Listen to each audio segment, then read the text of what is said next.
Hello student, आज हम सांख्यिकी के अंतर्गत प्रश्नावली 17.2 का तीसरा प्रश्न से हल करेंगे। मैं हूं परमानंद पटेल। स्वागत है आपका आपके अपने channel P N Patel classes पर। तो आइए देखते हैं प्रश्न क्रमांक 3। अब यहाँ पर जो है मैं क्वेश्चन नहीं लिख रहा हूँ, लेकिन आपको जो है वहाँ पे साइड में जो है क्वेश्चन मिल जाएगा। निम्न सारणी एक विद्यालय की वार्षिक परीक्षा में छात्रों के औसत प्राप्तांक को दर्शाती है।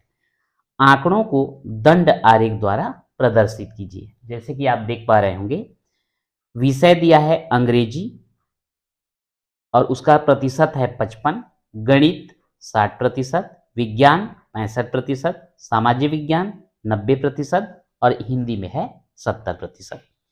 तो यहाँ पर जो विषय दिया गया है उसको हम एक्स अक्ष में लेंगे और छात्रों के जो औसत प्राप्तांक दिया गया है उसको हम वाई अक्ष में लेंगे, जैसा कि मैं यहाँ पर बना करके रखा हूँ। यहाँ पर लिख लिए विषय और इधर लिख लिए छात्रों के औसत प्राप्तांक। ये जो ग्राफ में 1 सेंटीमीटर होगा उसको हम 10% दर्शाएंगे। तो ये हो जाएगा 10, 20, 30, 40, 50, 60, 70, 80, 90 और यहाँ पर लिख देते हैं 100। और इधर जो है एक्स अक्ष में विषय को ले लेते हैं।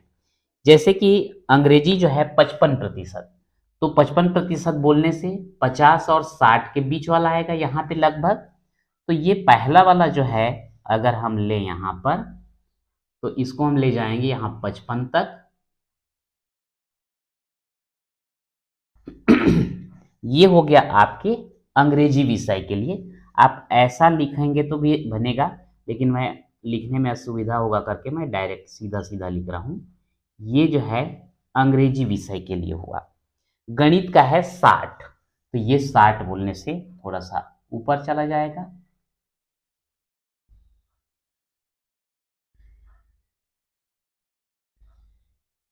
ये वाला है 55 और ये वाला है 60। ये हो गया गणित विषय के लिए। विषय को थोड़ा नीचे लिख लेंगे। विज्ञान के लिए है 65, तो ये 60 और 70 के बीच में लगभग आएगा।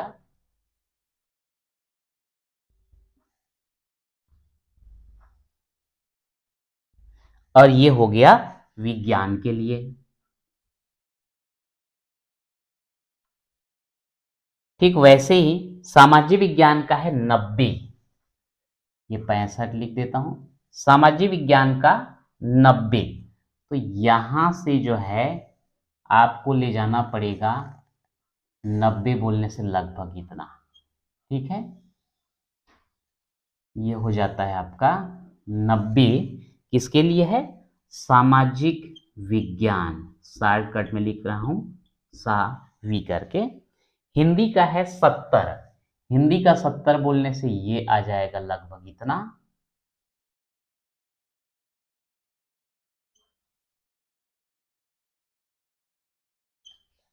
और ये आपके हिंदी के लिए। तो इस प्रकार से जो है आपका प्रश्न क्रमांक 3 के लिए जो है दंड आरेख कंप्लीट हो गया। अब चौथा प्रश्न देखते हैं। शुभम द्वारा एक सप्ताह प्रातः 11 बजे के एकत्रित तापमान इस प्रकार हैं, जैसे कि आपको सारणी में दिख रहा है। तो एक्स अक्ष में हम लोग लेंगे दिन को और वाई अक्ष में लेंगे तापमान को, जो कि अंश सेल्सियस में रहेगा। तापमान अंश सेल्सियस। यहां पर सोमवार के लिए जो है दिया है तापमान 50 डिग्री सेंटीग्रेड। तो यहां पर देखते हैं 50 डिग्री बोलने से ये वाला होगा। तो ये जो है आपका सोमवार के लिए दंड आरेख बनेगा। ये 50।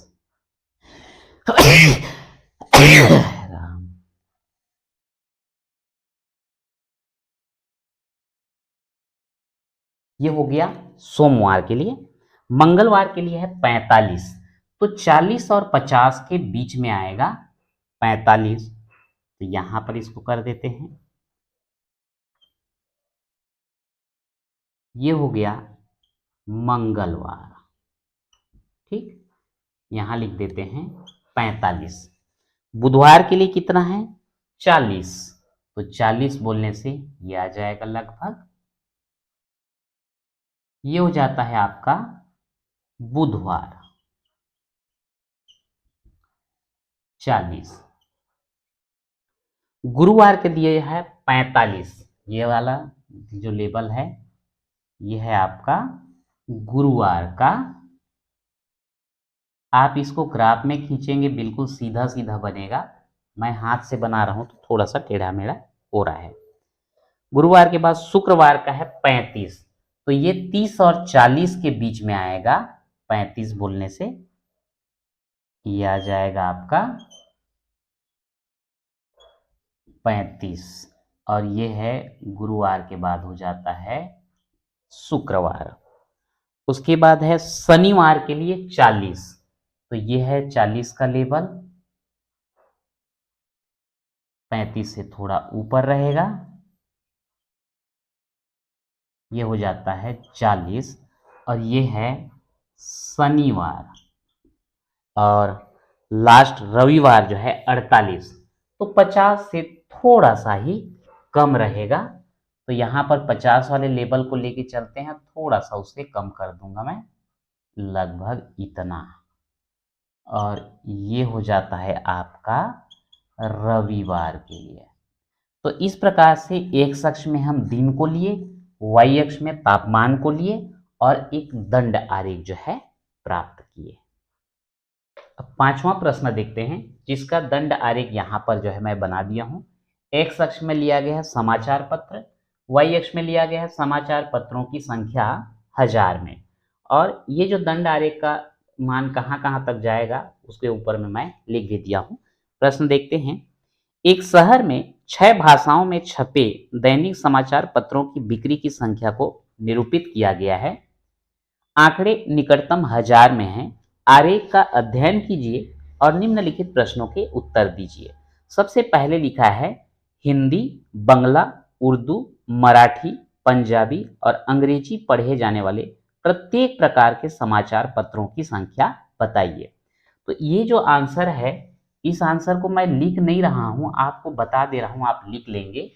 जैसे हिंदी समाचार पत्र की संख्या लगभग 38,000, बंगला का 12,000, उर्दू का 15,000, मराठी का 10,000, पंजाबी का 5,000 और अंग्रेजी का जो है 20,000 जो है संख्या है।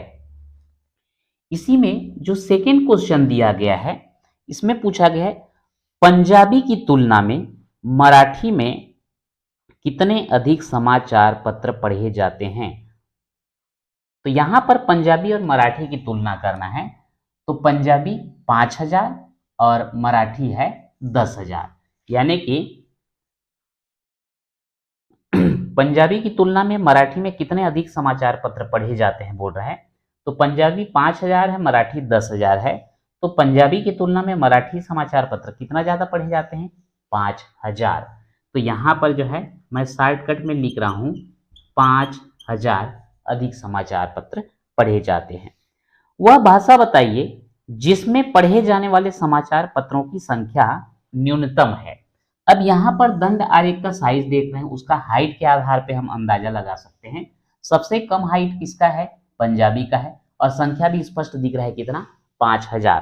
तो यहाँ पर जो है हमारा तीसरा आंसर क्या हो जाएगा? सबसे कम समाचार पत्र पढ़ने जाने वाले समाचार पत्र कौन सा है? पंजाबी है।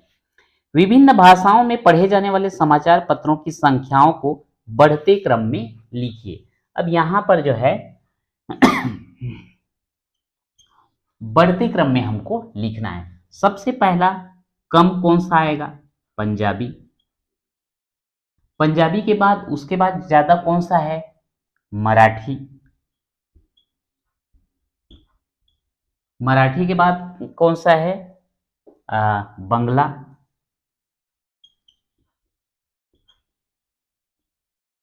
बंगला के बाद है उर्दू। उर्दू के बाद अंग्रेजी,